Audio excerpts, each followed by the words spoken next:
Hi guys! Welcome to my mini vlog, a day in my life as a content creator, age of 18 years old, as a single mom.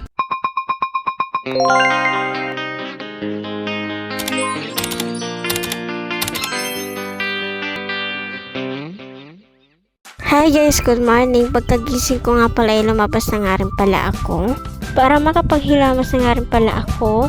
Tapos na nga rin pala magsaing si mama niyan, nagluto na nga rin pala ako ng uulamin namin. Saka nagluto nga rin pala ako ng hipon, di ko nga lang pala nabidyuhan na nagluto nga pala ako. Pagkatapos nga pala magluto ay kumain na nga rin pala kami, kain tayo guys. Kinukuha nga pala ni mama yung bawang nga pala. Lagay ko nga lang pala sa water si bibiitan niyan. And kanina na nga rin pala sila nagwawashing ni mama niyan. Tapos na nga rin pala kami kumain niyan. Pagkatapos nga pala mawashing lahat ay nagbanaw na nga rin pala ako. Nagpa-video nga lang pala ako kay Marian niyan. Habang nagbabanaw nga pala ako niyan ay si bibiitan nga pala ay andun nga lang pala sa loob.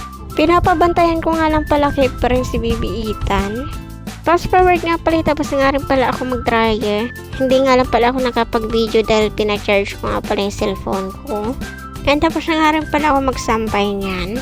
Pagkatapos ko nga pala magsampay ay pinadidi ko na nga rin pala si bibiitan and pinatulog ko na nga rin pala siya. Dahil inaantok nga rin pala siya kaya pinatulog ko na nga rin pala. Habang tulog nga pala si bibiitan ay nagtimpla nga pala ako ng kape niyan. Dahil nandito nga pala si Tito Raymond, kaya nagtimpla nga pala ako ng kape. Saka nagtimpla nga rin pala ako ng Milo. Dahil ayoko nga pala ng kape, ang gusto ko nga pala ay Milo. Nagkikwentuhan nga lang pala kami nila ni Mama taas si Tito Raymond yan. Ay nagluto nga pala ako ng champurado, di ko nga lang pala nabidyuhan no, nagluluto nga pala ako. And pagkatapos nga pala magluto ay kumain na nga rin pala kami. Yan na nga rin pala yung pangtanghalian namin. Pagkatapos nga pala namin kumain ay pinatulog ko nga pala si bibiitan. Inaantok nga rin pala siya kaya pinatulog ko muna. Habang tulog nga pala si bibiitan ay naligo na nga rin pala ako agad niyan. Kakatapos ko nga rin pala maligo niyan kaya nagsuklay na nga rin pala ako. Pagkatapos ka nga pala magsuklay ay nag-skincare na nga rin pala ako niyan. And tapos nga rin pala ako mag-ayos sa sarili ko niyan. And si bibiitan nga pala ay nagising na nga rin pala siya. And nanonood nga lang pala siya sa cellphone niyan.